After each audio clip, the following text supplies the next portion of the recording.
C'est une fourmi reine. Mettez-la dans le bac à sable, et donnez-lui 1000 jours, dans ce monde, pour construire son propre empire de fourmis à partir de rien. Mais il y a une colonie hostile là-bas, et elle surveille ce monde. Ils vont commencer une guerre d'invasion à tout moment. Donc dans les premiers jours, la reine s'enfonce sous terre pour créer un nid, pour élever sa première progéniture. C'est un monde dangereux. La reine sait qu'elle ne peut pas quitter la sécurité de son nid. Elle crée donc des fourmis ouvrières pour construire à sa place. À ce stade, la menace de forces hostiles se fait sentir. Un groupe de fourmis noires s'est infiltré dans le monde, mais la main de Dieu l'a repoussée. Après tout, elle est encore sous la protection des novices. Les ingénieurs ont commencé à construire une forteresse à l'entrée. Bientôt, ce passage fut bloqué. Mais avant que la guerre n'arrive, ils ont encore besoin d'une armée. En tant que Dieu, vous déposez un lot de provisions. Bientôt les sapeurs viendront chercher les graines, pour transporter la nourriture sous terre, et l'ont stocké dans les boulangeries. Ils ont écrasé les graines, pour faire ce pain de fourmis. C'est la nourriture parfaite pour la croissance des larves. Ainsi, après 70 jours, la population de la tribu a explosé de façon spectaculaire. Les ouvrières nouveau-nées sont faibles et maladroites. Les fourmis ouvrières nouveau-nées sont faibles et maladroites. Vous, en tant que Dieu, leur avez donné du miel. Mais les fourmis ne savent pas quoi en faire. Pendant des jours, personne ne le demande.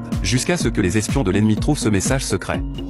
Bientôt, une armée de fourmis noires envahit le monde. La guerre est imminente. Les fourmis rouges qui se développent ne font pas le poids. Un massacre unilatéral est en cours. Et vous, en tant que Dieu, avez dû recommencer, pour chasser les forces extraterrestres, en éliminant les fourmis noires une à une. Il a fallu à Dieu 2h30. La tribu a subi de lourds dommages lors de cette bataille. Mais la vie continue. La tribu est maintenant dévastée. Mais elle a toujours besoin de miel pour survivre. Cette fois-ci, les fourmis ont retenu la leçon. Elles aspirent les nutriments avec précaution. Et après avoir mangé, elles recouvrent le miel de pierre et de terre. Protéger le miel, c'est protéger la reine. Tant que la reine est en vie, la colonie est possible.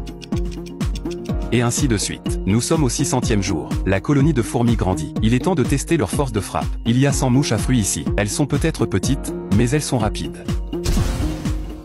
En chassant, les fourmis apprennent à se battre. Elles apprennent à se battre. Dans un an, l'Empire s'agrandit encore. Mais les fourmis de l'au-delà sont prêtes à l'envahir. La guerre ne tarde pas à éclater. L'ennemi a rapidement pénétré dans le nid. La puissance de combat de l'ennemi est terrifiante. La sécurité de la reine est menacée. Les soldats ne peuvent s'enfuir qu'avec elle. Ils abandonnent le reste du repère, pour sauver leur reine. Les soldats qui sont restés se sont sacrifiés. Mais les ambitions des envahisseurs ne se sont pas arrêtées là. Ils ont tué les larves dans le nid. 1000 jours de travail acharné sont sur le point d'être détruits. La reine ordonne à ses soldats d'abandonner sa protection. Au lieu de cela, une contre-attaque est lancée. Les fourmis luttent pour leur vie. Elles percent le sol pour affronter l'ennemi. Elles finissent par réussir à défendre leur maison. Avez-vous l'un de ces bacs en plastique ordinaire? Mettez un cercle de briques autour du bac dans l'ordre. Et vous mettez du ciment entre les briques, pour les maintenir en place. À la fin de la vidéo, vous comprenez ce que signifie être un artisan talentueux. Ensuite, vous enlevez les bacs en plastique. Vous remplissez l'espace vide de sable. Et vous le grattez pour le rendre lisse. Ensuite, vous mettez une couche de ciment par-dessus, de façon à ce qu'elle soit parallèle aux briques. Placez le bac en plastique à l'envers sur la couche de ciment. Raclez le ciment le long des bords de la cuve, tout en construisant les briques verticalement. Au fur et à mesure de la construction des briques, construire rapidement une structure en forme d'anneau. Placez quelques briques verticalement dans les interstices, pour soutenir le bac en plastique à l'envers. Après avoir gratté le ciment sur la plaque de mousse, 2 barres d'armature incurvées sont placées. Ensuite, la moitié des briques est posée le long du bord, pour créer une structure circulaire. À ce stade, on retire à nouveau le bac en plastique, et on place un bloc sur le dessus, pour augmenter la hauteur totale. On y insère ensuite une plaque de mousse ronde. Grattez une couche de ciment sur la plaque de mousse. Placez en même temps 2 barres d'acier. Les barres d'armature sont entourées d'un treillis métallique, afin d'augmenter la résistance de la structure. Ensuite, mettre du ciment sur les barres. Après avoir recouvert et lissé, les bacs en plastique sont placés à l'envers sur le dessus. Et construire des briques le long du bord. Construire un cercle de briques en position verticale. Retirez à nouveau le bac en plastique. Placez les briques à l'intérieur pour les soutenir. Replacez le bac à l'envers sur le dessus. Suivez la même méthode que précédemment. Construisez un cercle avec la moitié des briques. Creusez un rectangle de mousse à l'aide d'une spatule. Et mettez une couche d'argile jaune à l'intérieur de la fosse. Il s'agit d'un mélange d'argile jaune et de sable. Posez une couche de barres d'armature à intervalles réguliers. La surface est ensuite soigneusement lissée. Après avoir obtenu cet effet, collez un cercle d'argile jaune le long de la paroi intérieure. Les bords seront taillés en même temps. 2 barres d'acier sont installées à l'entrée du poêle, pour renforcer le support. Continuez ensuite à y appliquer de l'argile jaune. Lors de l'ébarbage, il reste encore 10 cm du haut de la brique. La surface de l'argile jaune est lissée.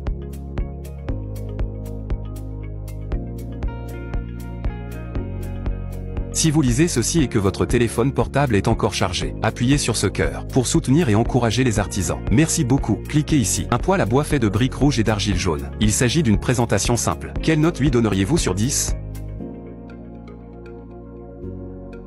Cette maison a été construite avant que les propriétaires ne s'en rendent compte. J'ai oublié de construire l'escalier. Lorsque le propriétaire est venu inspecter la maison, leur tension artérielle est montée à 200. Cela aurait brisé le cœur de n'importe qui. Le contremaître lui a jeté un regard de dédain. En fait, c'était l'intention du contremaître. Le contremaître voulait qu'ils construisent un escalier coulé d'une seule pièce. Ils ont découpé une rangée de trous prépercés dans le mur de briques. Puis ils ont construit une plateforme d'angle en bois à côté. Et les matériaux utilisés étaient tous du bois cassé. On trouve du bois partout dans le village. Il y a trop de fumée pour faire du feu. Ils peuvent être utilisés pour soutenir le coffrage.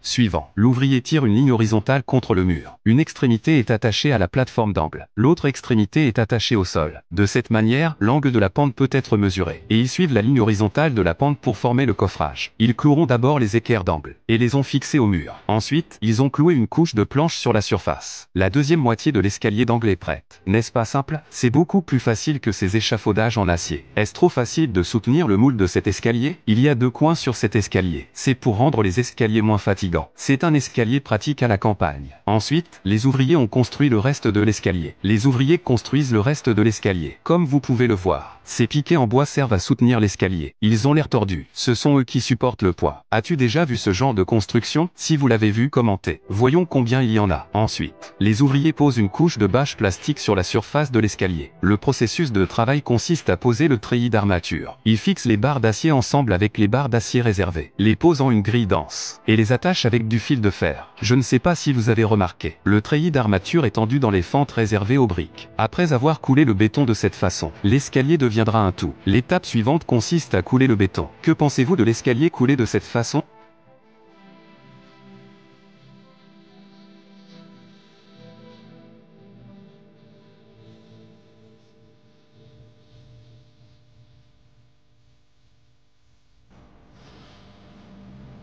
Je n'ai jamais vu un homme aussi puissant. Il suffit de regarder encore une fois ce rocher. Il a construit une luxueuse maison au-dessus. L'espace intérieur est très ouvert. L'extérieur est unique. Il a même fabriqué un piège à pêche. Il peut ainsi manger du poisson grillé sans sortir de chez lui. Mike, amoureux de la nature sauvage, y est retourné. Il a trouvé un rocher d'1 million de tonnes. Son aspect unique lui a donné envie d'en faire sa maison. Et après 2 secondes de réflexion, il avait une idée de ce qu'il voulait faire. Il a commencé par mesurer grossièrement la surface du rocher.